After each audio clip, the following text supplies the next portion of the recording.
As you know that just I taught by yesterday how to write our daily routine. Okay, how to speak our daily routine. Okay, how to speak our daily routine by using present and definite. Okay, by using present and definite tense. How to write or how to speak our daily routine. It's a simple way. Just I told you 3 words today. What was that? After that, and then, and then. Okay, and first of all.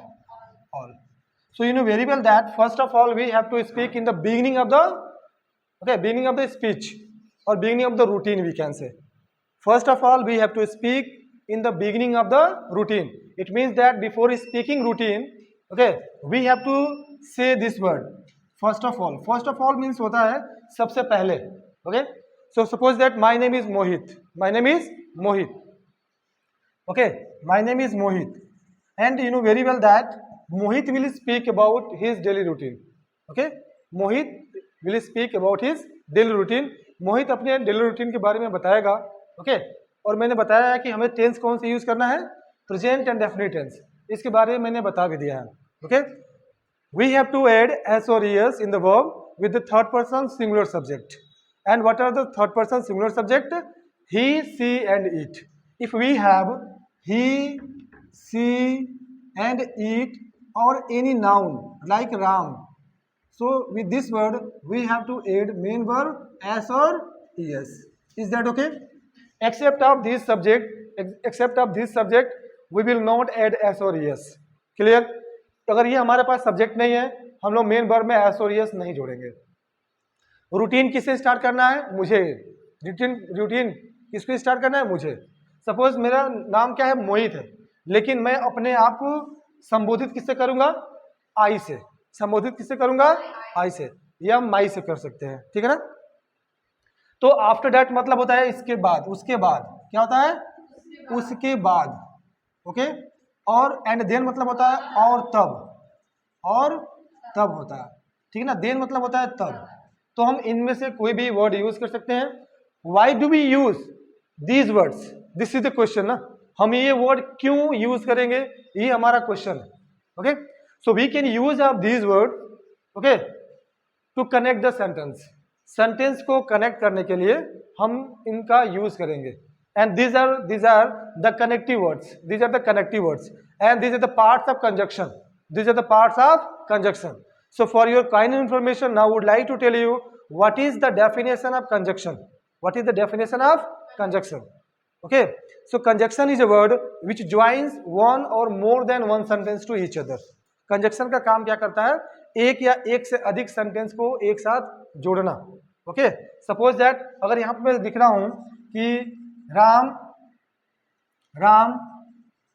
does not play and Shyam does not play. यानी इस sentence में दो हमारा noun है, राम और श्याम. ये दोनों लोग क्या कर रहे हैं? खेलते नहीं है.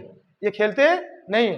ओके, हम इन्हें कनेक्ट, जब हम लोग दोनों सेंटेंस का कनेक्ट करेंगे तो सेंस दोनों का क्या है? एक ही है, और दोनों का काम क्या है? एक ही है. वो दोनों नहीं खेलते हैं, तो हम लोग कह सकते हैं कि राम एंड श्याम. अब ये राम एंड श्याम दो हो गया, तो हम यहाँ पे क्या करेंगे? डू नॉट लगा देंगे. Ram and Shyam do not play. तो यहाँ पे जो एंड है वो क्या कर रहा है? कनेक्ट कर रहा है. दोनों नाउन को क्या कर रहा है? कनेक्ट कर रहा है. तो यहाँ पे जो एंड है उसको हम लोग कह सकते हैं it is a connective word. And we can also say that it is a part of conjunction. It is a part of conjunction, ये क्या है? कंजक्शन का एक हिस्सा है, कंजक्शन का एक क्या है? हिस्सा है। ओके, और ये क्या कर रहा है? सेंटेंस को कनेक्ट कर रहा है। मैंने जैसे डेफिनेशन बताया, conjunction is a word which joins one और more than one sentence to each other. Conjunction एक या एक से अधिक शब्दों को क्या करता है? जोड़ता है। ये क्लियर हो गया ना? So we can say these all are conjunction, these all are conjunction, and with the help of these words we have to connect the sentence and make a complete routine. Okay, इनका use करके हम क्या करेंगे? हम एक complete routine तैयार करेंगे। तो सबसे पहले हम लोग क्या करते हैं? सुबह में उठते हैं तो हम लोग यहाँ पे जब बोलेंगे my name is Mohit, I am Mohit, मैं क्या हूं? मोहित हूं। मैं सुबह में 6 बजे उठता हूं। प्रेजेंट इंडेफिनिट का सेंटेंस है। I get up 6 o'clock in the morning. हो गया ना? अब उसके बाद जो भी हमारा सेंटेंस आगे आता जाएगा हम उसको क्या करेंगे? कंजक्शन की सहायता से हम लोग जोड़ते जाएंगे। And we will make a complete routine. Okay, in English हम क्या करेंगे? इंग्लिश में एक कंप्लीट रूटीन तैयार कर देंगे। ठीक है ना? जैसे मैंने क्या बताया कि मैं सुबह में 6 बजे उठता हूं। I get up 6 o'clock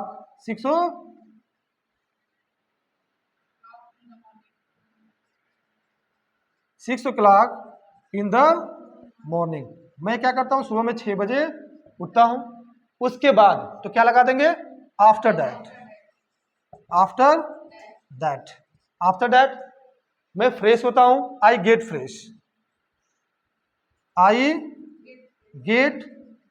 fresh, मैं फ्रेश होता हूं। और तब एंड देन और तब, ठीक ना? मैं नहाता हूं, पहले ब्रश करता हूं ना, तो मैं कहूंगा कि मैं और तब मैं ब्रश करता हूं तो कहेंगे I brush my teeth. Okay, teeth मैं क्या करता हूं? ब्रश करता हूं। उसके बाद आफ्टर दैट मैं क्या करता हूं? मैं नहाता हूं।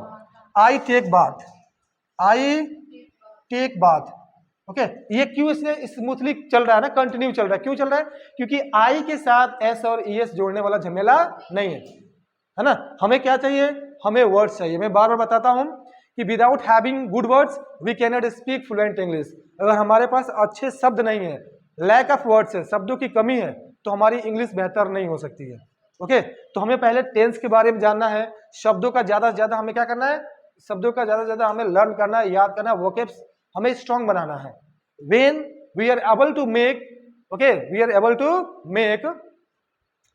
strong vocabulary, then we can speak effective English।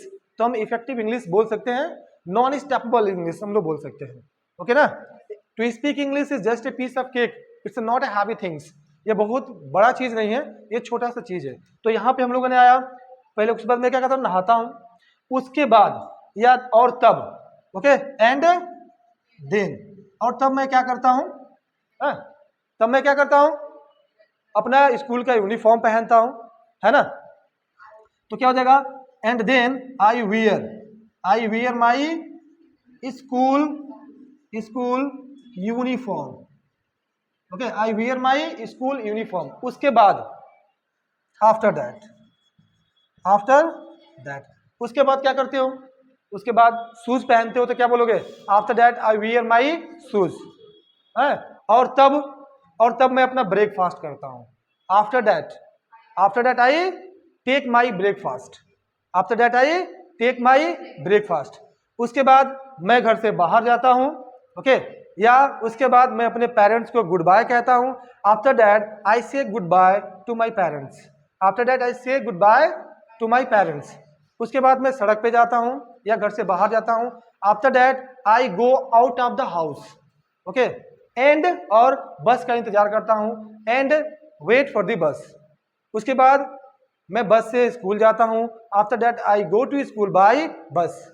उसके बाद मैं 6 घंटा या 8 घंटा स्कूल में बिताता हूं। After that I spend 6 hour in school. उसके बाद मैं स्कूल से घर आता हूं। After that I come from the school या I return from the school. किससे? By bus. उसके बाद मैं क्या करता हूं? बस से नीचे उतरता हूं। After that I take off from the bus. Okay, मैं बस से नीचे उतर, फिर मैं अपने घर जाता हूं, घर के अंदर जाता हूं। After that I go inside my house, I go inside मतलब घर के अंदर, आई गो इनसाइड माई हाउस। फिर मैं अपना बैग क्या करता हूँ, टेबल पे रख देता हूँ। After that I put my bag on the table, उसके बाद मैं अपना स्कूल यूनिफॉर्म चेंज करता हूँ। After that I change my school uniform, उसके बाद मैं क्या करता हूँ, लोअर और टी शर्ट पहनता हूँ। After that I wear lower and T shirt, उसके बाद मैं अपने दोस्तों के साथ ग्राउंड में खेलने जाता हूँ। After that I go to the ground, I go to the ground for playing with my friends, उसके बाद मैं 1 घंटे के बाद घर आता हूँ। After that I just return from the ground after 1 hour, उसके बाद मैं हाथ धोता हूँ। After that I wash my hand, I wash my hand and I wash my face, okay. उसके बाद मैं अब स्कूल का होमवर्क करता हूँ। After that I complete my homework from school, okay. उसके बाद मैं 1 घंटा फोन चलाता हूँ। After that I operate mobile 1 hour, उसके बाद मैं फिर 1 घंटा पढ़ता हूँ। After that I read 1 hour, उसके बाद मैं डिनर करता हूँ। आफ्टर दैट एंड देन बोल सकते हो, and then I take my dinner, okay. उसके बाद मैं 1 घंटा टहलता हूँ। After that I walk 1 hour, उसके बाद मैं बेड पे जाता हूँ। After that I go to bed, okay, और 10 बजे मैं सो जाता हूँ। After that I sleep at 10 o'clock। This is the routine, यही तो रूटीन है। By using present and definite we have to make a routine. हमें प्रेजेंट एंड डेफिनेट क्या करना है, प्रेजेंट एंड डेफिनेट का यूज करके रूटीन बनाना है। अब बताओ इसमें कोई किसी को दिक्कत है? हिंदी में सोचना है और इंग्लिश में क्या करना है, कन्वर्ट करना है। जो तुम काम करते हो बस उसी को क्या करना है, कन्वर्ट करना है, okay. And one most important thing is that just attend the class regular, class को रेगुलर अटेंड करो। If you attend your class regularly, it means that you will increase your knowledge. If you will not attend your class on regular basis, it means that you will decrease your knowledge. You will inhabitant of speaking English. Whenever you stand before anyone to speak in English, to speak few sentences, it means that there are 80% chances to make a mistake. अगर आप preparation नहीं करते हैं, regular attend नहीं करते हैं, तो 80% chances होते हैं कि आप मिस्टेक करेंगे, ओके। बोलना होगा कि मैं पढ़ता हूं तो फिर आप बोलेंगे आई एम रीड, मैं पढ़ता हूं फिर बोलेंगे आई एम रीड, तो this is the incorrect sentence. हमें क्या करना है, हमें ये ध्यान देना है कि अगर हमारा अफर्मेटिव रहा, अगर जो ही सी इट आ रहा है तो एस और यस को ऐड करना है। निगेटिव रहा तो ही सी हिज के साथ डज नॉट लगाना है, बाकी सबके साथ डू नॉट लगाना है। Is that okay? So is there any problem in daily routine? No, that's good.